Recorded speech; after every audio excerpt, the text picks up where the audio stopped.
কিছু লোক তো আমাদের এই 5 তারিখের পরে এসে অনেকে নব্য বিএনপি আমাদের যারা নব্য বিএনপি হয়ে বিভিন্ন জায়গায় দখলদারি, চাঁদাবাজি বা বিশৃঙ্খলা করার চেষ্টা করছে, কিংবা আমাদেরও যদি কেউ দলীয় পদধারী কেউ যদি জড়িত থাকে, তাদের বিরুদ্ধে কিন্তু সবার আগে আমরা আইনগত ব্যবস্থা নিচ্ছি। আসসালামু আলাইকুম প্রিয় দর্শক, শুভেচ্ছা সহ মাহবুব সৈকত প্রত্যেককে আমন্ত্রণ জানাচ্ছি মাই টিভি সংলাপের ঈদ আড্ডায়। দর্শক, আপনারা জানেন যে দীর্ঘ বছর পরে মুক্ত পরিবেশে গোটা জাতি ঈদ পালন করছে এবং এই ঈদ পালনের পেছনে, এই স্বস্তির ঈদের পেছনে অগণিত মানুষের আত্মত্যাগ রয়েছে, অগণিত মানুষের শহীদের আত্মত্যাগ রয়েছে। আমরা তাদের প্রতি শ্রদ্ধা জানিয়ে আজকের এই পর্ব শুরু করছি। আজকে স্টুডিওতে দুজন বিশিষ্ট অতিথি উপস্থিত রয়েছেন। আপনারা নিশ্চয়ই তাদেরকে আপনাদের অতীব পরিচিত পরিচয় করে দিচ্ছি। আজকে আমরা কথা বলবো, আমার বাঁ পাশে রয়েছেন জাতীয় ফুটবল দলের সাবেক অধিনায়ক এবং বিএনপির ঢাকা মহানগরী উত্তরের আহ্বায়ক আমিনুল হক। আপনাকে স্বাগত জানাচ্ছি। ধন্যবাদ আপনাকে। এবং একই সাথে ডান পাশে রয়েছেন আরো একজন রাজপথের একদম রাজপথের বলিষ্ঠ কর্মী, যিনি রাজপথ থেকে উঠে আসা বিএনপি ঢাকা মহানগরী দক্ষিণের আহ্বায়ক রফিকুল আলম মজনু। মজনু ভাই, আপনাকে স্বাগত জানাচ্ছি। ধন্যবাদ। আমি প্রথমেই আমিনুল হক ভাই আপনার কাছ থেকেই যেতে চাই, সেটি হচ্ছে যে ঈদ কেমন কাটালেন? একদম যদি বলি যে গত 15 কিংবা 1.5 দশক কেমন কাটিয়েছেন, একই সাথে সেটি যদি একটু বলেন। আসলে গত 17 বছর সারা বাংলাদেশের মানুষ সহ সারা পৃথিবীর মানুষই জানে যে গত 17 বছর একটি ফ্যাসিস্ট সরকার বাংলাদেশের মানুষের উপরে যেভাবে প্রভাব বিস্তার করেছে, বাংলাদেশ জাতীয়তাবাদী দলের প্রত্যেকটি নেতা কর্মীর কে যেভাবে জুলুম, নির্যাতন, নিপীড়ন চালিয়েছে কর্মীর উপরে, আমাদের নেতা কর্মীদের উপরে, এবং সেই নির্যাতন নিপীড়নের কারণে দেখা গেছে যে আসলে শুধু আমরা না, আমাদের সারা বাংলাদেশের প্রত্যেকটি নেতা কর্মীরা কিন্তু স্বাভাবিকভাবে কোনো ঈদ উদযাপন করতে পারে নাই। এবং তারা দেখা গেছে যে ম্যাক্সিমাম ঈদই, আমরা সহ ম্যাক্সিমাম ঈদই দেখা গেছে পরিবারকে ছাড়া করতে হয়েছে, কারণ বিভিন্ন জেল, জুলুম, মামলা হামলার কারণে জর্জরিত হয়েছিল আমাদের গত 17 বছর বাংলাদেশের প্রায় 60 লক্ষ নেতাকর্মী, এবং আমাদের বিরুদ্ধে প্রায় 1.5 লাখের উপরে প্রায় মিথ্যা মামলা, গায়েবী মামলা হয়েছে। তো সেই পরিবেশকে আমরা গত 17 বছর আমাদের বিএনপির ভারপ্রাপ্ত চেয়ারম্যান জনাব তারেক রহমানের নেতৃত্বে, নির্দেশনায় আমরা গত 17 বছর রাজপথে থেকে, এবং গত জুলাই আগস্টে বাংলাদেশের মানুষের যে একটি দফা দাবি ছিল, সেটা হচ্ছে স্বৈরাচার শেখ হাসিনার পতন। সেই পতনের দাবিতে বাংলাদেশের ছাত্র জনতা, বাংলাদেশ জাতীয়তাবাদী দলের প্রত্যেকটি নেতাকর্মী নিজের জীবনকে উৎসর্গ করে দিয়ে 5ই আগস্ট স্বৈরাচার শেখ হাসিনা মুক্ত হয়েছি আমরা।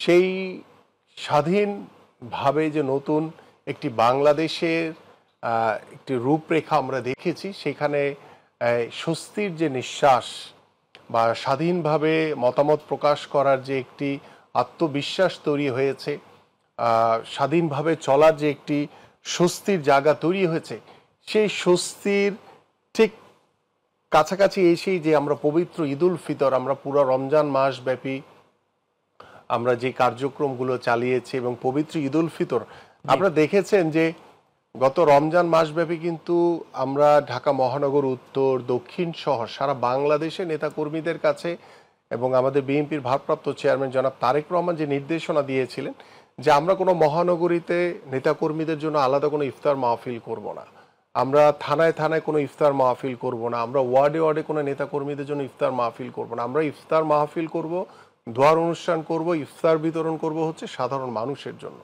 সেই সাধারণ মানুষের পাশে থেকে আমরা পুরো রমজান মাসটি অতিবাহিত করেছি, এবং রমজানের ঠিক আগ মুহূর্তে আমরা সাধারণ মানুষের কাছে আমরা ইফতার যে সামগ্রীগুলো ছিল সেগুলো নিয়ে আমরা মানুষের সামনে, সাধারণ মানুষের সামনে উপস্থিত হয়েছিলাম। ঠিক ঈদের প্রাককালেও আমরা সাধারণ মানুষের কাছে করেছি। তো সর্বোপরি ঈদুল ফিতরটা আমার কাছে মনে হয়েছে, এবং আপনিও জিনিসটা ফিল করবেন, যেটি আপনার শুরুতেই বললেন যে স্বস্তির একটি শান্তিপূর্ণ একটি ঈদ আমরা দীর্ঘ 17 বছর পরে এসে আমরা আমাদের পরিবারের সাথে করতে পেরেছি। শুধু আমরা না, সারা বাংলাদেশের প্রত্যেকটি বিএনপি নেতাকর্মীরা করেছে, এবং সারা বাংলাদেশের যারা সাধারণ মানুষ, যাদের উপরে এই স্বৈরাচার সরকার বিভিন্নভাবে প্রভাব বিস্তার করে, সত্য কথা বলতে দেওয়া যাবে না, কেউ যদি সত্য কথা বলে তার বিরুদ্ধে মামলা হামলা হয়েছে, এবং আপনাদের গণমাধ্যমের বিরুদ্ধে মামলা হামলা হয়েছে যদি কেউ আপনারা ভুলে সত্য কথা বলে ফেলেছেন। তো সবকিছু মিলিয়ে একটি স্বস্তির এবং একটি শান্তিপূর্ণ ঈদ আমরা শেষ করলাম, এবং আমরা আশা করি ভবিষ্যতে আমাদের এই যে শান্তিপূর্ণ বা একটি স্বস্তির ঈদ প্রত্যেকটি বছরই যাতে আমরা এইভাবে পালন করতে পারি সেই প্রত্যাশা আমরা করি। অনেক ধন্যবাদ রফিকুল আলম মজনু। আপনার কাছে আসি, সেটি হচ্ছে যে 5 আগস্টের আগে কতশো মামলা ছিল আপনার নামে? আমার প্রায় 4 শতাধিক মামলা। 4 শতাধিক, মানে মামলার দিক থেকে সর্বাধিকের তালিকার দিকে আছেন। কয়েকজনে ছিলাম, আরো কয়েকজন ছিল এরকম, আরো কয়েকজন আরো কয়েকজন যাদের 400-এর উপরে মামলা। গত 15 বছরে ঈদ কেমন করেছেন, এবং জেলখানার মধ্যে কি ঈদ করতে হয়েছে নাকি কোনো? আমি জেলখানায় প্রায় 5টি ঈদ আমি করেছি। জি জি। রমজানের ঈদও করেছি, আর যেটা ঈদুল আজহা, যেটা আমাদের কোরবানির ঈদ, সেটা আমাকে করতে হয়েছে। 5টা কি 6টা ঈদ আমাকে করতে হয়েছে, এবং প্রায় 5-7 বার আমি রমজানে জেলে থাকতে হয়েছে। পুরো রমজান মাসটাই আমাদের থাকতে হয়েছে। কখনো দেখা গেছে যে আমরা 27 রোজা আমরা মুক্তি পেয়েছি, বা 25 রোজা আমরা মুক্তি পেয়েছি, এরকম কয়েকবার হয়েছে। সেই মুক্তি পেলেন, পাওয়ার পরে সেই ঈদটা কি বাসায় করতে পেরেছিলেন? আমরা তো আসলে এই 15 বছর 16 বছর আমাদের যেমন ঈদের আনন্দ ছিল না, আমাদের পরিবারেরও কারো ছিল না। এবং আমরা যারা বিএনপি পরিবার, যারা আমরা শহীদ রাষ্ট্রপতি জিয়া রহমানের আদর্শে আমরা কাজ করি, আমাদের কারোই কোনো নেতা কর্মী ঈদ করতে পারেনি। আপনি জানেন যে আমাদের নেত্রীও তো অনেকগুলো ঈদ করতে পারেন নাই। আমাদের নেতা তারেক রহমান সাহেব, তিনিও তো দেশে আসতে পারেন না, ওনাকে দেশে আসার দেওয়া হয় নাই, ওনারাও ঈদ করতে পারেন নাই। সেই দিনগুলো কিভাবে পার করতেন? আসলে আমরা মনে করি যাওয়া, নামাজ পড়া, সেই নামাজটুকু কি স্বস্তিতে আসলে পড়তে পেরেছিলেন? আমরা ঈদের যে আনন্দটা আমরা উপভোগ করব, সেটা আমরা যেমন জেলখানায় যখন ছিলাম, আমরা এক জায়গায়, আমাদের পরিবার পরিজন এক জায়গায়। আসলে আমাদের অনেক 16টি বছরই আমাদের অনেক কষ্টের মধ্যে আমাদের কেটেছে, আমাদের এবং আমাদের পরিবারের। কারণ আমরা যেরকম কষ্ট করেছি, আমাদের পরিবারের আমাদের সদস্যরা যারা, তারাও কিন্তু এভাবে কষ্ট করেছে। কারণ আমরা যখন জেলে থাকি, পরিবারের আত্মীয় স্বজন ওদের তো ঈদের আনন্দ উপভোগ করতে পারে না। আর যখন বাইরে ছিলাম, তখনও এক প্রকার জেলেই ছিলাম। আমরা রমজান মাস আমরা রোজা রেখেছি, আমরা তো সবসময় রোজা রাখি। দেখা যায় যে আমরা সেহরিটা আমরা নিজের ঘরে খেতে পারি না, অন্য জায়গায় থাকতে হয়, হয়তো বাসা থেকে কেউ ওখানে খাবার দিয়ে আসে, অথবা আমাদের সেখানে ব্যবস্থা করতে হয়। এভাবে আমাদের আসলে এই পুলিশ আসলো কিনা, এই গ্রেপ্তার হলাম কিনা, কারণ এরা তো এমন ফ্যাসিবাদী সরকার ছিল আওয়ামী লীগ। সরকারি একজন সরকারি দল থাকবে, বিরোধী দল থাকবে, এটাই স্বাভাবিক। সবাই তো সরকারি দলে থাকবে না, কিন্তু একটি বিরোধী দলকে এভাবে নির্যাতন করবে, যেটা বিশ্বের ইতিহাসে, রাজনৈতিক ইতিহাসে এমন কোনো উদাহরণ আমরা দেখি না বা কখনো শুনিও নাই। আপনাদের মানে রাজনৈতিক বন্দী আপনারা তো ছিলেন, বিভিন্ন মামলায় আটকের পরে আপনাদের সেই রাজনৈতিক সম্মানটা কি দেয়া হতো, বা নাকি আপনাদেরকেও সাধারণ কয়েদির মতো আচরণ? আমাদেরকে সাধারণ কয়েদির মতো ব্যবহার করা হতো। সেখানে আপনি যেখানে আমাদেরকে ধরেন শুধু গ্রেপ্তার করে ধরে শান্ত ছিল, মানে চুপ ছিল না, গ্রেপ্তার, এরপরে আমাদের রিমান্ড, বিভিন্ন মিথ্যা মামলা করে আমাদেরকে 7 দিনের, 10 দিনের, 5 দিনের আমাদেরকে রিমান্ড। দেখেন এই যে করোনাকালীন যে সময়টা, এই সময়টা আমরা মুক্ত মানে ঠিক মতো থাকতে পারিনি। এই করোনাকালীন সময় আমাকে গ্রেপ্তার করেছে 2 বার, মহামারীর মধ্যেও। হ্যাঁ, 21 সাল 22 সাল, 2 বার করোনার মধ্যে। মানুষ ঠিকমতো খেতে পারছে না। আমরা তো সবাই, আমাদের দলের নেতা, আমাদের ভারপ্রাপ্ত চেয়ারম্যান সাহেব আমাদেরকে নির্দেশনা দিয়েছিলেন যে বিএনপি নেতা কর্মীরা যেখানে থাকবে, যারা করোনা আক্রান্ত বা করোনায় ক্ষতিগ্রস্ত, এদের পাশে দাঁড়ানোর জন্য আমরা চেষ্টা করেছি, আমরা অনেক জায়গায় গিয়েছি। দেখা যাচ্ছে যে এটাই আমাদের একটা অপরাধ ছিল, কেন আমরা মানুষদেরকে সাহায্য করছি, কেন আমরা মানুষের বাড়ি যাচ্ছি। দেখা যায় আমরা একটা করোনাকালীন সময় আমরা মানুষদের কিছু খাদ্য দিচ্ছি বা কিছু সামগ্রী দিচ্ছি, বা আমরা বিভিন্নভাবে মশা থেকে রক্ষা করার জন্য ওষুধ ছিটানোর জন্য কাজ করছি। আসার পর আমাদেরকে গ্রেপ্তার করা হচ্ছে। ভালো কাজ কেন করছেন কেন সেটাও করছি? অপরাধ। জি। এই গ্রেপ্তার করে আবার আমাদেরকে রিমান্ড, আমরা থানাতে সাধারণ আসামি চোর ডাকাতরা যেখানে থাকতো সেখানে আমাদেরকে রাখা হতো, ফ্যান ছিল না, গরম। মানে আমাদের সবচেয়ে বড় অপরাধ ছিল আমরা কেন বিএনপি করি, আমরা কেন রাজনীতি করি, এটা ছিল আমাদের ভিন্ন মত কেন, ভিন্ন মত করে। আমরা সরকারের দালালি করি না কেন, এটাই ছিল। সরকার যেটা বলবে সেটা আমাদেরকে হ্যাঁ বলতে হবে। সরকার বিদ্যুতের দাম বাড়াবে, এর প্রতিবাদ আমাদের করতে পারবো না। সরকার খালেদা জিয়া এবং তারেক রহমান সাহেবদেরকে মিথ্যা মামলা দিবে, তাদেরকে সাজা দিবে, আমরা এর প্রতিবাদ করতে পারবো না।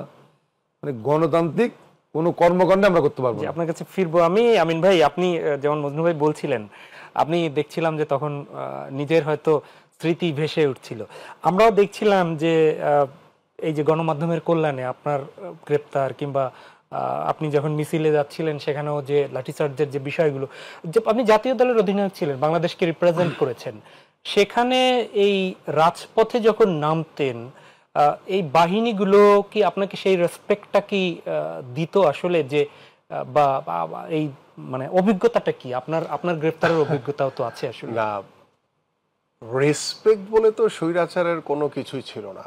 তারা রেসপেক্ট কাকে বলে বা একটি মানুষকে, একজন সাধারণ নাগরিককে কিভাবে সম্মান করা উচিত, সেই সম্মান তো গত 17 বছর স্বৈরাচার সরকার কখনো দেখায়নি।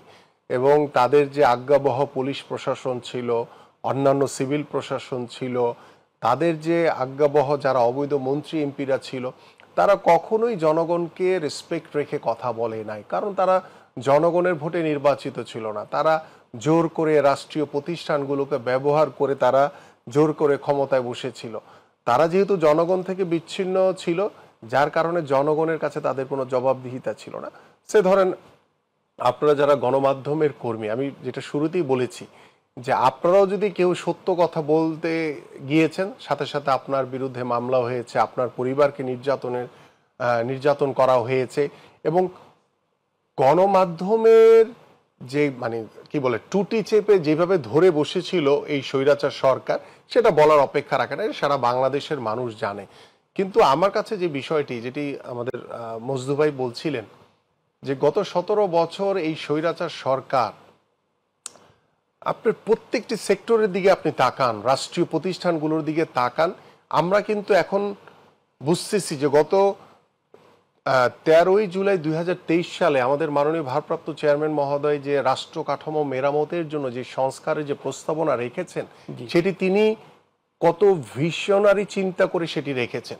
যে গত 17 বছরে যে স্বৈরাচার সরকার যেভাবে রাষ্ট্রীয় প্রতিষ্ঠানগুলোকে ব্যবহার করে একটি ধ্বংসস্তূপে পরিণত করেছে, সেই ধ্বংসস্তূপ রাষ্ট্রীয় প্রতিষ্ঠানগুলোকে কিভাবে আমরা সংস্কার করব, যেটি 5ই আগস্টের পরে এসে আমাদের অন্তর্বর্তীকালীন সরকারের উপদেষ্টারা বলছেন, অনেক সুশীল সমাজের ব্যক্তিবর্গরা বলছেন। তা আমরা কিন্তু এটির সাথে একমত পোষণ করি, কারণ আমরা তো 2 বছর আগে আমাদের সংস্কারের প্রস্তাবনা দিয়েছে। 5ই আগস্টের পরে এসে তারা সংস্কারের কথা বলছে, আমরা মোটেও দ্বিমত পোষণ করছি না। তা আমি কথাটি এই কারণে টানলাম যে দেখেন, গত 17 বছর ধরে বাংলাদেশ জাতীয়তাবাদী দলের প্রত্যেকটি নেতাকর্মী যেভাবে জুলুম, মামলা, হামলার, নির্যাতন, নিপীড়নের শিকার হয়েছে, এটা কখনোই ভুলে গেলে চলবে না। কারণ এই জুলাই আগস্টের যেই সাফল্য বা যেই সফলতা স্বৈরাচারের পতনে, সেটি সেই জুলাই আগস্টে ঘটেনি, সেটা 17 বছরের সফলতার এই মূল ইয়েটা ছিল। এবং আমি যে কথাটি বলেছি যে আমাদের মাননীয় ভারপ্রাপ্ত চেয়ারম্যান মহোদয় কিন্তু বলেছেন যে আমাদের একটি দফা, সেই দফাটা কোত্থেকে এসছে এটা আগে সবাইকে বুঝতে হবে। এবং এখানে আমাদের যারা ছাত্ররা এখন আজকে অনেক কথা বলছেন তারা, এবং তারা কিন্তু সার্বক্ষণিকভাবে এই স্বৈরাচারের পতনকে নিশ্চিত করার জন্য আমাদের মাননীয় ভারপ্রাপ্ত চেয়ারম্যান মহোদয়ের সাথে তারা কথা বলেছেন, পরামর্শ নিয়েছেন। এবং আমাদের মাননীয় ভারপ্রাপ্ত চেয়ারম্যান মহোদয়ই ফাইনালি জুলাই আগস্টে এসে যে নির্দেশনা দিয়েছেন যে এক দফা দাবি, যে স্বৈরাচারের পতন, শেখ হাসিনার পতন, এই দাবিকে সফল করার জন্য আমাদের ছাত্র জনতা, বাংলাদেশের আপামর সাধারণ মানুষ এক কাতারে সবাই রাজপথে নেমে গেছে। এবং স্বৈরাচার শেখ হাসিনার পতন কিভাবে হয়েছে সারা বিশ্ব দেখেছে, যে কিভাবে মানে চোরের মতো পালিয়ে গেছে, বা চোরও এইভাবে পালায় না, কি ভাষায় বলবে সেটা আমি আসলে প্রকাশ করতে পারছি না। কারণ স্বৈরাচার শেখ হাসিনা তার যে ফ্যাসিস্টের যে ভয়াবহ রূপ, তার যে চরিত্র, সেটা বাংলাদেশের প্রত্যেকটি মানুষ দেখেছে। এবং আজকে বিভিন্ন জায়গায় যখন দেখি ওই যে তার কি অডিও, তারপরে কিছু ভিডিও, তারপরে তাদের যে ষড়যন্ত্রকারীরা বিভিন্নভাবে উস্কানি দেওয়ার চেষ্টা করছে, এবং সেই উস্কানিতে দেখা যাচ্ছে যে আমাদের কিছু একটি গোষ্ঠী আবার সেই উস্কানিতে পা দেওয়ার চেষ্টা করছে। ষড়যন্ত্রর কাতারে তারা বাংলাদেশের বিরুদ্ধে আবার নতুন করে ষড়যন্ত্র করার চেষ্টা করছে। আমি খুব দৃঢ়ভাবে বলতে চাই, যারা এই ষড়যন্ত্রের সাথে জড়িত আছেন, আপনারা ভাইবেন না যে আপনাদের বিচার হবে না। এটার বিচার এই অন্তর্বর্তীকালীন সরকার তারা যখন একটি অবাধ সুষ্ঠু নির্বাচন দিবে, যেটি আমরা বারংবার দাবি করছি, সেই নির্বাচনের পরে যখন দেশে জনগণের সরকার প্রতিষ্ঠিত হবে, এই সময়টা যারা ষড়যন্ত্র করছেন, অনেক বড় বড় কথা বলার চেষ্টা করছেন, অনেকের দুর্নীতির কিন্তু কিছু চিত্র আমরা দেখতে পাচ্ছি, সেই দুর্নীতিরও কিন্তু বাংলাদেশের মাটিতে স্বৈরাচারের যেভাবে বিচার হবে, এই সময়টা যারা দুর্নীতি করছে তাদেরও কিন্তু ইনশাল্লাহ নির্বাচিত সরকার বিচার করবে। আমরা ফিরছি মজনু ভাই আপনার কাছে, রফিকুল আলম মজনু, আপনার কাছে যেটি জিজ্ঞাসা সেটি হচ্ছে যে আমরা একটু পরিবারের আলোচনায় আসি। আপনি বলছিলেন যে আসলেই সেটি হচ্ছে পরিবারের কর্তা কষ্টে থাকলে তো পরিবারের অন্যরাও কষ্টে থাকে, আর নিশ্চয়ই সবাইকেই অত্যাচার নির্যাতন করেছে। সেখানে এই যে পরিবর্তিত সময়ে এখন তো আপনাদের দেখছি যে আপনারা রাত নাই দিন নাই দৌড়াচ্ছেন, তো পরিবার না হয় আগে মেনে নিত, আগে কিভাবে দেখতো, এখন কিভাবে দেখে? পরিবারকে কি সময় দিতে পেরেছেন? ঈদে কি পেরেছেন তাদেরকে? ধন্যবাদ। আমি আগে আমিনুল বিষয়টা একটু বলতে চাই। জি, সেটি হচ্ছে, আপনি আমিনুলকে যে বিষয়টা প্রশ্ন করেছিলেন যে আপনি জাতীয় দলের একজন ফুটবলার, আপনি যখন গ্রেপ্তার হন বা পুলিশ আপনাকে নিয়ে যায় তখন আপনি কতটুকু সম্মান করে।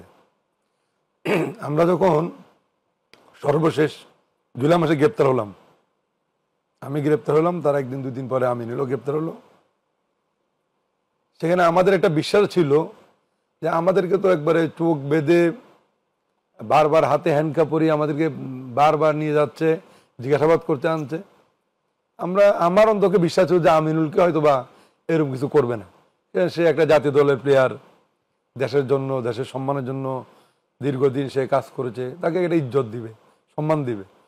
কিন্তু আমরা কিন্তু পরবর্তীতে ব্যতিক্রম, সেই যেটা আপনি বললেন যে আপনাদের কতটুকু সম্মান দেয়, এরা সেম আমিনুর সাথে পরবর্তীতে খারাপ ব্যবহার করেছে। মানে আমার বক্তব্য হচ্ছে যে এদের কাছে আমরা কেউই কোনো ধরনের সম্মান তো দূরের কথা, একটু ভালো ব্যবহার আমরা এই ফ্যাসিবাদের সরকারের এদেরকে পাইনি। সেখানে ডিবিতে ছিলাম আমরা, সেখানে হারুন ছিল ডিবি প্রধান, তার সম্বন্ধে বাংলাদেশের মানুষ সবাই জানে। সেই মেনলি আমাদের নেতাকর্মীদের উপর অত্যাচার নির্যাতন করেছে, আমাদের রিমান্ডের নামে আমাদের নেতাকর্মীদের অত্যাচার করেছে, আমাদের সবাই করেছে। কিন্তু আমার একটা কষ্টের বিষয় হচ্ছে, দেখেন এই হারুন কোথায় গেল আজ পর্যন্ত আমরা কিন্তু কেউ জানতে পারি না। কিন্তু সে বাংলাদেশ থেকে উধাও হয়ে গেল না বাংলাদেশ থেকে কিভাবে পালিয়ে গেল, কারা তাকে পালিয়ে যাওয়ার জন্য সহযোগিতা করেছে, আজকে কিন্তু ঈদের দিন আমরা কিন্তু এগুলা এই অন্তর্বর্তীকালীন যে সরকার, আমাদের কাছে আমরা কিন্তু দাবি জানাবো ওদেরকে খোঁজ নেওয়ার জন্য কারা ওদেরকে সহযোগিতা করেছে। কারণ এরা তো মানুষ খুন করেছে। আজকে শুধু আমরা ঈদে কষ্ট করি তাই না, আমাদের যারা সহকর্মী যাদেরকে গুম করেছে, খুন করেছে, দেখেন তাদের পরিবারের কথা চিন্তা করেন। আজকে চৌধুরী আলমের পরিবারের কথা চিন্তা করেন, জনির পরিবারের কথা চিন্তা করেন, তাদের কি অবস্থা। নিশ্চয়ই এরা কোথায় আছে, চৌধুরী আলম তার পরিবার এখনো জানে না, ইলিয়াস আলী কোথায় আছেন এখন তার পরিবার জানে না।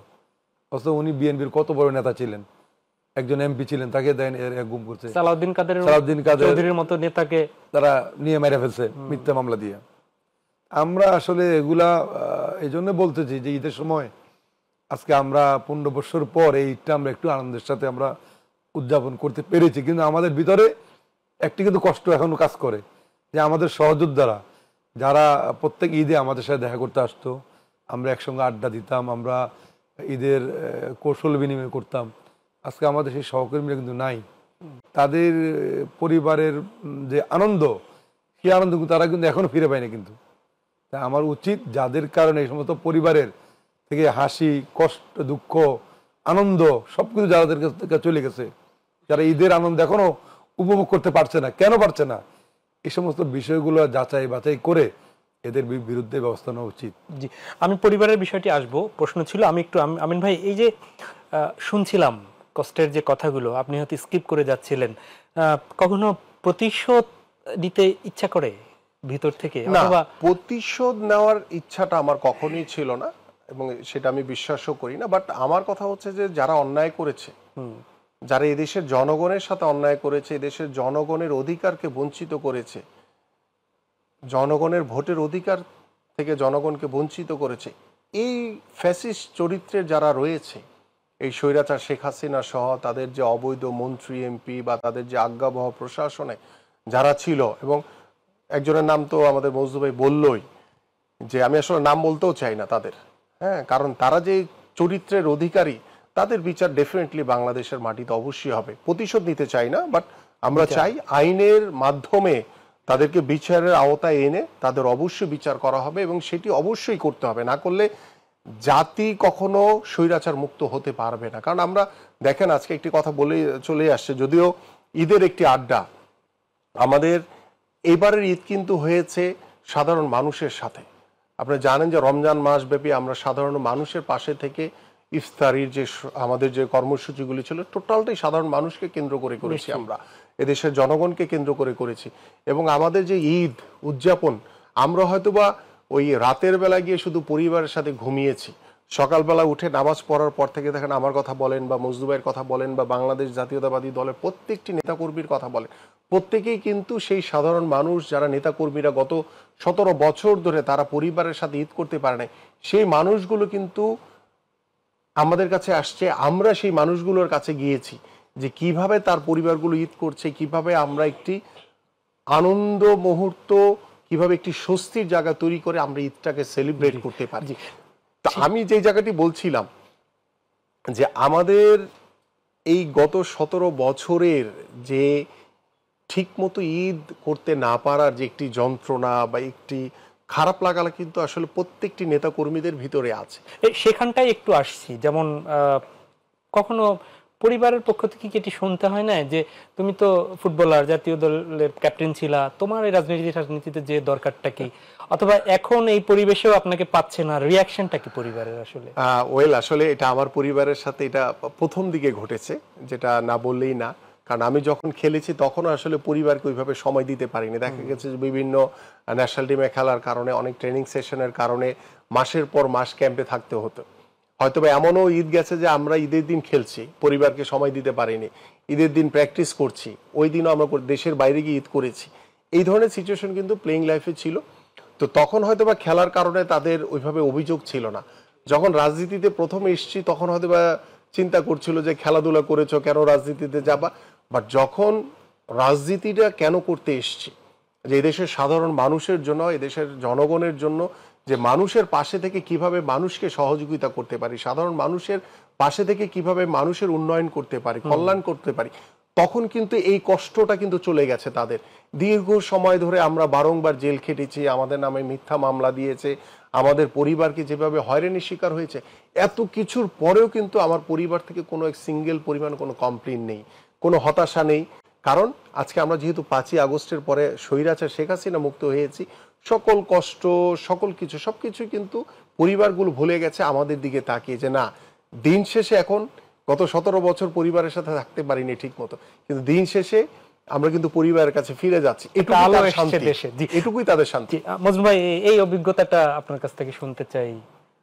আপনি তো মানে এই যে বারবার জেলে যাওয়া, আবার এখন একটু স্বস্তির পরিবেশ, এবার কতটুকু সময় আসলে বাসায় ছিলেন? এবারে আসলে আমরা অনেকদিন পরে একটু এবারে ঈদের আনন্দটা আমরা ঠিকমতো উপভোগ করতে পেরেছি। আমরা পরিবার পরিজনকে যেভাবে সময় দিয়েছি, পাশাপাশি আমাদের দলীয় নেতাকর্মীদের সাথে আমরা মেশার সুযোগ পেয়েছি, সাধারণ মানুষদের সাথেও আমরা মেশার সুযোগ পেয়েছি, যেটা আমরা 15-16 বছরে আমরা এটা আসলে পাইনি, কখন পাইনি। আপনারা যেমন আমিন ভাই বলছিলেন, এবং ঈদের এই আগ পর্যন্ত আপনারা ঈদ সামগ্রীও বিতরণ করেছেন। ঈদ পরবর্তী আপনাদের এখন জনগণের কাছে কি পলিটিক্যাল চিন্তা? আমরা প্রতি এই পুরো রমজান মাসটাই আমরা মানুষের সাথে ছিলাম। এখন কি ঈদের পরে কি? ঈদের পরে আমরা বিভিন্ন কর্মসূচি আমরা নিব। আমরা দলীয় কর্মসূচিগুলোতে এখন আমরা একটু আমরা নজর বেশি দিব, দলীয় কর্মকাণ্ডগুলো করবো। এবং যেহেতু সামনে নির্বাচন হবে, সেই নির্বাচনকে কেন্দ্র করে আমরা যাতে মানুষের দ্বারা বেশি মিশতে পারি, মানুষের পাশে থাকতে পারি, সে বিষয়ে আমরা কাজ করব। সেটি নিয়ে আপনারা হ্যাঁ, কাজ সেগুলো করবেন। আমরা কাজ- আপনাদের তো আহ্বায়ক কমিটি আপনাদের উপর আস্থা রেখেছে দল, তো কিভাবে তৃণমূলের এই কমিটিগুলো আপনারা করছেন, কাদেরকে প্রাধান্য দিচ্ছেন এখানে? এখানে দল আমাদের উপর আস্থা রেখেছে, আমাদেরকে দায়িত্ব দিয়েছে। আমরাও চেষ্টা করছি যে যাতে দলের যারা এই 16 বছর নির্যাতিত হয়েছে, যারা এই 16 বছর রাজপথে ছিল, যারা এই 16 বছর দেশ থেকে অন্য কোনো দেশে পালিয়ে যান নাই, আমরা আশা করি তাদেরকেই আমরা আগামী দিনে যাতে বিভিন্ন থানা, ওয়ার্ড বা মহানগর নেতৃত্বে আসা যায়, তাদেরকে আমরা আনতে চাই। যারা যারা দলের উপর দলটাকে টিকিয়ে রেখেছে। এই দুঃসময় অনেকে তো চলে গিয়েছে, অনেকে বিদেশ চলে গেছেন, অনেকে বিভিন্নভাবে দলের কর্মকাণ্ডকে দূরে, নিজেকে দূরে সরিয়ে রেখেছিলেন। আবার কিন্তু সবাই অনেকে ছিল। জি, আপনি এত নির্যাতন, এত মামলা, তারপরও বিএনপি দেখেন যে সভা সমাবেশ, লোকজনের কিন্তু অভাব ছিল না। জি। আপনাদের 5 তারিখেও যখন পতিত সরকার প্রধান পালিয়ে গেল, তখনও আমরা দেখেছি যে সারা দেশের অনেক জায়গায় শহীদ হয়েছেন, বিএনপি নেতাকর্মীরা অনেক হয়েছেন। তো এই যে শহীদ পরিবারগুলো যারা রাজধানীর মধ্যে আপনাদের এলাকার মধ্যে আছে, তাদের জন্য কি আপনাদের করণীয় আসলে খুব লং রানে কিছু আছে? তাদের জন্য করতে পারছেন আপনারা? যে কর্মক্ষম পরিবারের লোকটি শহীদ হয়েছেন, যারা কিংবা পঙ্গুত্ব বরণ করেছেন, তাদের জন্য আপনাদের কর্মসূচি কি? আপনি জানেন যে এই সময়ে 5 তারিখের পরে জি, বিভিন্ন সময়ে আমাদের দলের ভারপ্রাপ্ত চেয়ারম্যান তারেক রহমান সাহেবের নির্দেশে আমাদের যেখানে থাকি আমরা সবাই কিন্তু, যারা এই শহীদ পরিবার, যারা অসুস্থ হয়েছে, যারা পঙ্গু হয়েছে, তাদের পাশে কিন্তু বিএনপি পরিবার এবং তারেক রহমান সাহেব তাদের পাশে আছে, কন্টিনিউ থাকবেন, কন্টিনিউ আছেন। এবং আমরা আশা করি আগামী দিনও এদের পাশে থাকবো, কারণ এদের পাশে আমাদের থাকতেই হবে। এদের আত্মত্যাগ, এদের রক্তের বিনিময়ে ফ্যাসিবাদ মুক্ত বাংলাদেশ। সুতরাং বিএনপি যতদিন থাকবে, আমরা এই সমস্ত সহকর্মী সহযোদ্ধাদের পাশে আমরা নিজেরা থাকবো, আমাদের সহযোদ্ধারা থাকবে এবং আমাদের দলের সবাই থাকবে। ধন্যবাদ। আমরা ফিরছি আমিনুল হক আপনার কাছে। আমিন ভাই, সেটি হচ্ছে বিগত সরকারের আমলে আমরা দেখেছি যারা মোটামুটি স্টার বিভিন্ন অঙ্গনে, তাদেরকে কিন্তু এমপি করেছে, মন্ত্রী করেছে, হুইপ করেছে। যখন ট্রেন্ড চলছিল, সেই ট্রেন্ডের বাইরে কেন আপনি, আপনার কাছে কি সেই অফার টাফার গুলো আসছিল কিনা, আপনি বাইরে ছিলেন কি করে, একটু যদি ওয়েল, আমি আসলে আপনার এই প্রশ্নের উত্তর দেওয়ার আগে আমি একটু মজদু ভাইয়ের কাছে যে প্রশ্নটি করেছিলেন আপনি, যে আমাদের শহীদ পরিবার বা গত 17 বছরে যারা গুম হয়েছে, জি, দেখেন আমাদের মাননীয় ভারপ্রাপ্ত চেয়ারম্যান আমাদের গত 17 বছরে যাদেরকে গুম করা হয়েছে, যাদেরকে হত্যা করা হয়েছে, যারা অসহায়ভাবে পঙ্গুত্ব বরণ করে অসহায় জীবনযাপন করছেন, প্রত্যেকটি পরিবারের পাশেই কিন্তু আমাদের মাননীয় ভারপ্রাপ্ত চেয়ারম্যান মহোদয় রয়েছেন এবং তার নির্দেশনায় আমরা কিন্তু সেই পরিবারগুলোর পাশে সবসময় রয়েছি। বাড়িও করে দিয়েছে দেখেছি আমরা। পাশাপাশি আমাদের এই লাস্ট যে জুলাই আগস্টে আমাদের যেই সকল ছাত্ররা শহীদ হয়েছে, যে সকল সাধারণ মানুষ শহীদ হয়েছে, আমাদের বিএনপির যে সকল নেতাকর্মীরা শহীদ হয়েছে, আমরা কিন্তু সেই পরিবারগুলোর পাশেও রয়েছি এবং আমরা বিশ্বাস করি যে তাদের সঠিক তালিকা প্রণয়নের মাধ্যমে আমরা বিএনপি ইনশাল্লাহ এদেশের জনগণের ভোটে যদি নির্বাচিত হয়, সরকার গঠন করতে পারে, প্রত্যেকটি গুম খুন হওয়া এবং প্রত্যেকটি শহীদ পরিবারের প্রত্যেকটি পরিবারকে রাষ্ট্রীয় মর্যাদা এবং রাষ্ট্রীয় খেতাব প্রদান করা হবে, এটুকু নিশ্চিতভাবে আমরা বলতে পারি। এবং পাশাপাশি তাদের কর্মসংস্থান থেকে শুরু করে যা যা করণীয় আছে প্রত্যেকটি কার্যক্রম বিএনপি করবে ইনশাল্লাহ। এবং আপনি যেই প্রশ্নটি করেছেন যে অনেকে তো রেডিমেড এমপি হয়ে গেছে, তো আমি আসলে ছোটবেলা থেকেই আমার শহীদ রাষ্ট্রপতি জিয়াউর রহমানের যে আদর্শ, সেই আদর্শের প্রতি যে আমার দুর্বলতা ছিল, আমি হয়তোবা প্লেইং লাইফে সেই দুর্বলতাকে কখনো প্রকাশ করিনি, বাট সেটি আমি আমার ভিতরে সেটাকে পোষণ করেছিলাম। যে আমার একটি ইচ্ছা ছিল যে যখন খেলাধুলা ছেড়ে দিব তখন বিএনপি রাজনীতির সাথে জড়িত হয়ে এদেশের সাধারণ মানুষ জনগণের জন্য কাজ করব। সেই প্রেক্ষাপট চিন্তা করে আমি কিন্তু 2014 সালের 5ই মার্চ, সেটা কিন্তু রাজনীতির একটি ভয়াবহ সময় ছিল, বাংলাদেশের প্রেক্ষাপট ছিল।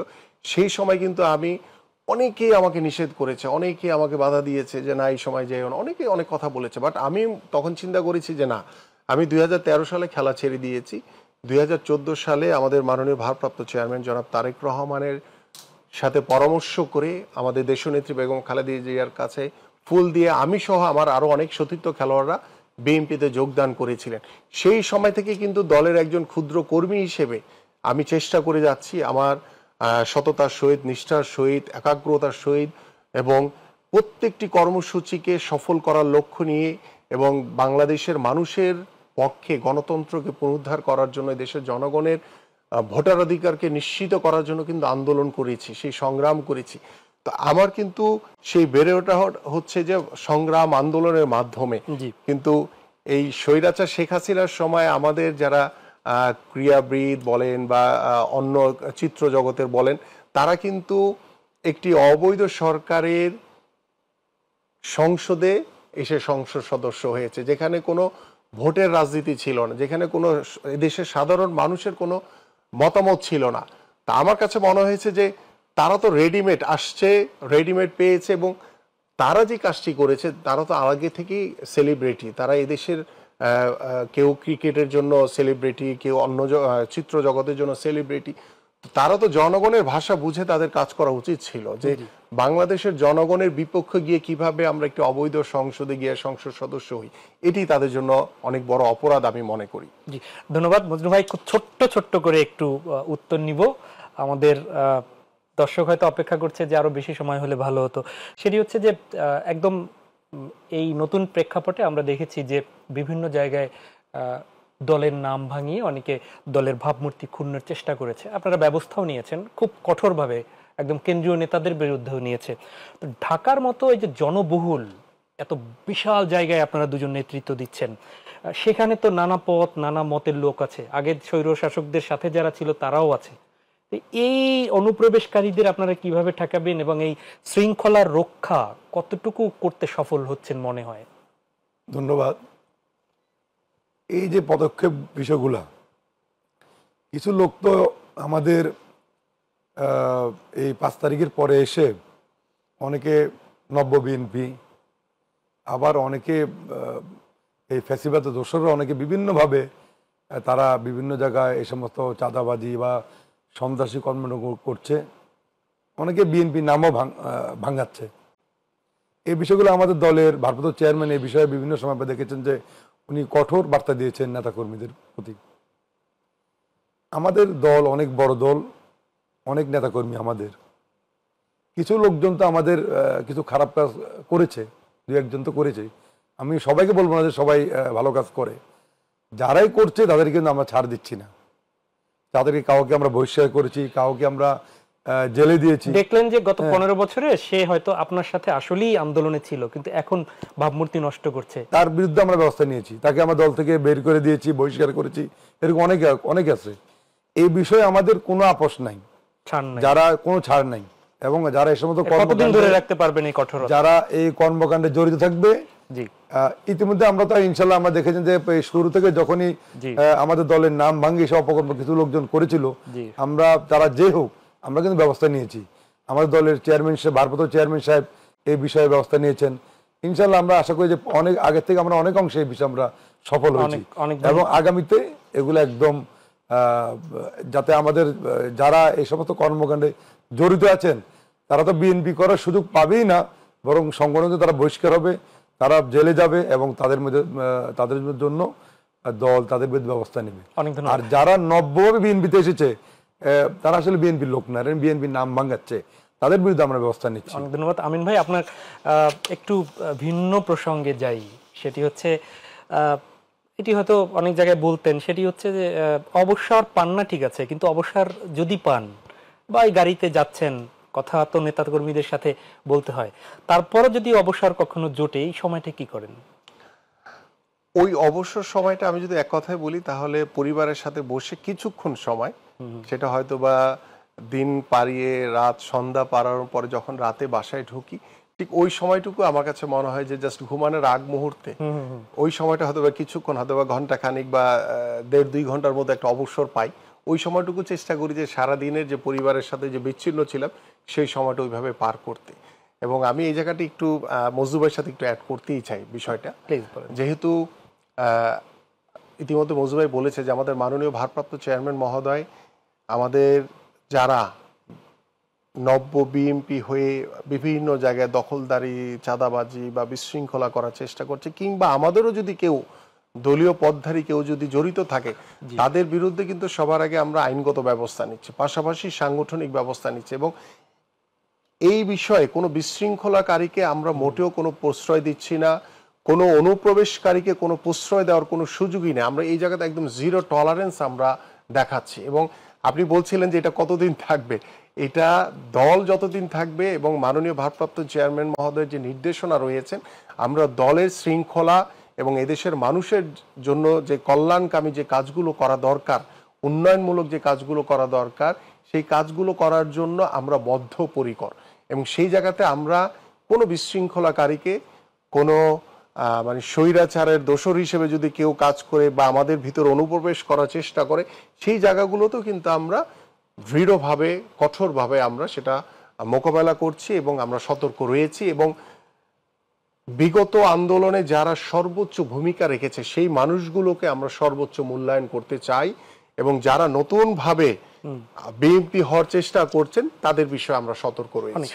ধন্যবাদ। একদমই এক কথায় একটু উত্তর চাচ্ছি। আপনার সামনে ঢাকা মহানগরী দক্ষিণের আহ্বায়ক আছেন, বলা হয়নি, একদম মিছিলে বক্তৃতায় দেখেন, কিন্তু আপনি তাকে তো পর্যবেক্ষণ নিশ্চয়ই করেন। আজকে যদি বলা হয় যে ওকে, মজনু ভাই ঢাকা মহানগরী আহ্বায়ক আপনার সামনে, কোন কাজটি তার যদি নাম্বার 1 মনে হয় যে এই কাজটি ভালো করেছে? আমার কাছে যেটি মনে হয়, মজনু ভাই খুব ফ্রেন্ডলি এবং খুব কি বলে, মানে রিজনেবল একজন মানুষ। তার সাথে কথা বলা বা তার সাথে মেশা, আছে না যে উনি ঢাকা মহানগর দক্ষিণের আহ্বায়ক, তার সাথে হয়তো বা অনেক ধাপ পাড়িয়ে গিয়ে তার সাথে কথা বলতে হবে, বাট আমি মজনু ভাইকে খুব কাছে থেকে দেখেছি এবং আমরা দীর্ঘ সময় আমরা একসাথে কাজ করেছি। আমাদের যে বন্ডিং বা আমাদের যেটা পাবলিক পারসেপশন, যে আমরা তো কাজ করি হচ্ছে মানুষের জন্য, সাধারণ জনগণের জন্য, সেই জনগণের সাথে মজনু ভাইয়ের কানেক্টিভিটি বা আমার জায়গা থেকে যদি আমি বলি, আমাদের কানেক্টিভিটি কিন্তু আসলে খুবই সাধারণ এবং এটি অসাধারণ বলতে পারি। মজনু ভাই, ঠিক একই যদি বলার, আপনি উত্তরের কোন কাজটাকে মনে হয়েছে যে বাহবা পাওয়ার মতো, বা সব আহ্বায়কের? উত্তরের আহ্বায়ক আমি যখন মেম্বার সেক্রেটারি ছিলাম, জি, আমিনুলও মেম্বার সেক্রেটারি ছিল, জি, একসঙ্গে আমরা দুজন ছিলাম। সে দীর্ঘদিন, আমিনুল তো ছিল রাজনীতির বাইরে একজন মানুষ। রাজনীতি আসার আগে থেকে আমিনুলের প্রতি আমাদের একটা দুর্বলতা ছিল। সে ভালো একজন প্লেয়ার ছিল, আমরা ফুটবলের প্রেমিক ছিলাম, ফুটবল খেলা দেখতাম। আর রাজনীতি আসার পরে আমি এবং আমিনুল, আমরা দুজনের সমস্যা নিয়ে আমরা সবসময় আলাপ আলোচনা করতাম, বুদ্ধি পরামর্শ নিতাম। আমরা অত্যন্ত একসঙ্গেই দলের অনেক সিদ্ধান্ত আমরা আলাপ আলোচনা করে আমরা সিদ্ধান্ত নিয়ে যে কাজ করেছি, সেখানে সমন্বয়ের কোনো ঘাটতি ছিল না। এবং আমিনুলের যতটুকু আমাকে বলা উচিত দলের স্বার্থে, তার কাছ থেকে আমি সেই ভালো কাজগুলার যে পরামর্শ, সেটা আমি পেয়েছি। নিঃসংকোচে দিত। এবং আমিও যখন ওকে কিছু বলতাম, তখন সে ওইটাকে মাথায় রেখে কাজ করছে, আমাদের দুজন যাতে একসঙ্গে সমন্বয় করে আমরা মহানগর উত্তর দক্ষিণ বিএনপিকে আমরা এই দীর্ঘদিন আমরা পরিচালনা করেছি। জি, আমরা শেষ দিকে যদি দর্শকের জন্য কোনো কিছু বলার থাকে, বা আপনি তো ফেনীর মানুষও, আপনার অরিজিন, যদি তাদের জন্য কিছু বলার থাকে এই সময়। আমি আজকের এই মাই টিভির যে অনুষ্ঠানে আমাদেরকে আমন্ত্রণ জানিয়েছেন, আমি এই মাই টিভি কর্তৃপক্ষকে আমি ধন্যবাদ জানাই, এবং আপনাদের মাধ্যমে সারা বাংলাদেশের, বিশেষ করে ঢাকা মহানগরী যে বিএনপি পরিবার সহ সাধারণ মানুষ সকলকে আমি বিএনপির পক্ষ থেকে ঈদের শুভেচ্ছা জানাই। এবং আমার যে এলাকা আমি কাজ করছি, আমাদের ফেনী এলাকা, সেই ফেনিয়াকে সর্বস্তরের মানুষকে আমি আপনাদের পক্ষ থেকেই, আপনাদের মাধ্যমেই আমি আমাদের সকলকে আমি ঈদের শুভেচ্ছা জানাই। ঈদ মোবারক। অনেক ধন্যবাদ। আমিন ভাই ঠিক একই, আপনি তো গোটা ঢাকারই আপনারা প্রতিনিধিত্ব করেন, তারপরও যদি দর্শকের জন্য আপনার কোনো কিছু বলার থাকে এই সময়। প্রথমত হচ্ছে যে পবিত্র ঈদ উল ফিতরের এই সময়ে আমাদের প্রিয় যে দেশবাসী রয়েছে এবং আমার যে ঢাকা মহানগরবাসী রয়েছে, প্রত্যেককেই আমরা ঈদ উল ফিতরের শুভেচ্ছা জানাচ্ছি। এবং বিশেষ করে যে আমরা দীর্ঘ 17 বছর পরে এসে যে একটি স্বস্তির ঈদ করলাম, এবং আমি বিশ্বাস করি যে আমাদের প্রতিটি বছর আগামীতেও যাতে ঠিক এভাবে একটি শান্তিপূর্ণভাবে স্বস্তির নিঃশ্বাস ফেলে স্বাধীনভাবে যাতে আমরা শান্তিপূর্ণ ঈদ উদযাপন করতে পারি, সেই প্রত্যাশা এবং সেই চাওয়া আপনার আমার এদেশের সাধারণ মানুষের। তো আমরা চাই ভবিষ্যতে সেই সাধারণ মানুষদেরকে নিয়ে, দেশের জনগণকে নিয়ে যাতে আমরা প্রতিটি বছরই যাতে শান্তিপূর্ণ ঈদ উদযাপন করতে পারেন। আমি যতটুকু জানি সেটি হচ্ছে যে আপনি গুনগুন করতে পছন্দ করেন। একদম শেষে আপনি মাঝে মাঝে গান টান করেন, এরকম এরকম এরকম শুনেছি। মজনু ভাই এত ভালো বলতে পারে। আমরা আসলে গান কখন করব? এই আওয়ামী লীগের এই অত্যাচারে তো আমরা ছিলাম মানে নির্যাতিত, মানে অস্থির। মানে আমিন ভাই আসলে এই মানে সে তো প্লেয়ার, ঠিক আছে, খেলাধুলার পাশাপাশি প্রত্যেক মানুষই ধরেন তাদের ব্যক্তিগত জীবনে কম বেশ গান টান পছন্দ। মজনু ভাইয়ের কাছে আসবো, সে বোঝা গেছে যে মজনু ভাই এটা করবে, কিন্তু আমিন ভাই আমাদের দর্শকের জন্য আমরা এই শেষ সময় এই কথা ছাড়া একটু কিছু শুনতে চাই। আপনি কি শোনাবেন আমাদেরকে? আমার তো গান গাওয়ার কোনো অভ্যাস নেই, কৌতুক বা অন্য কিছু করার অভ্যাস নাই, শুধু সারাদিন শুধু পলিটিক্স নিয়ে থাকি। হ্যাঁ, এর বাইরে আসলে তেমন কিছু বলার নাই আসলে। বাট বাস্তবতা হচ্ছে যে মানে ঈদ মানে আনন্দ, ঈদ মানেই খুশি, এবং ঈদ মানে হচ্ছে একে অপরের সাথে যে একটি ভ্রাতৃত্ব বন্ধন তৈরি করা। আমরা চাই সেই আন্তরিকতা, সেই ভ্রাতৃত্ব বন্ধন নিয়ে আমরা যাতে এদেশের মানুষের জন্য, এদেশের জনগণের জন্য ভালো কিছু, একটি সুন্দর সমাজ, একটি সমৃদ্ধশালী বাংলাদেশ এবং একটি মানবিক বাংলাদেশ উপহার দিতে পারি, এটুকুই চাওয়া। ধন্যবাদ। মজনু ভাই সম্ভবত আমরা তার কাছ থেকে আমরা আমাদের কি শোনাবেন? ছোটবেলা তো গুনগুন করতেন, যে পছন্দের একটা গান পড়ালেখার পাশাপাশি বা রাজনীতির পাশাপাশি মাঝে মধ্যে একসময় গান শুনতাম। গান গাইতে পারি না যদিও, শোনান যেটা সেগুলো গান শুনতাম। কিন্তু এই দীর্ঘ এই ফ্যাসিবাদ, যে ফ্যাসিবাদের নির্যাতন, আসলে আমরা এই সমস্ত গান শোনা এবং গাওয়া আমরা কিন্তু ভুলে গিয়েছি। মানে কোন গানটা বেশি শুনতেন ওইটা একটু বলেন, 2 লাইন। না, সেই গান আমার এখন মনে নাই, এখন আমার মনে নাই। তবে আমরা চাই যে আগামী দিনে আমরা যে ঈদের যে আনন্দ, আমরা যাতে সবসময় পরিবার পরিজন সাধারণ মানুষের সাথে আমরা এই ঈদের আনন্দটা উপভোগ করতে পারি, একসঙ্গে থাকতে পারি, এবং বাংলাদেশে যেন এই ফ্যাসিবাদের আর সৃষ্টি হতে না পারে, সেই জন্য আমাদের প্রত্যেককেই আমাদের একসঙ্গে কাজ করা উচিত। অনেক ধন্যবাদ। একটা সুন্দর বাংলাদেশ আগামী দিনে আমরা প্রতিষ্ঠা করবো, এটাই আমাদের প্রত্যাশা। অনেক ধন্যবাদ রফিকুল আলম মজনু, এবং অসংখ্য ধন্যবাদ আমিনুল হক, আপনাদের দুজনকে। প্রিয় দর্শক, এই ছিল আমাদের আজকের আয়োজন। দেখা হবে পরবর্তীতে। আমরাও অতিথিদের মতো এবং আপনাদের প্রত্যাশা যে কল্যাণমূলক বাংলাদেশ, সেই আমাদের প্রত্যাশা হচ্ছে একটি কল্যাণমূলক বাংলাদেশ গড়ে উঠুক আপনাদের আমাদের সবার হাত ধরে। আর এই জন্য আসুন যে যার জায়গা থেকে একটু হলেও ইতিবাচক ভূমিকা পালন করি। আল্লাহ হাফেজ।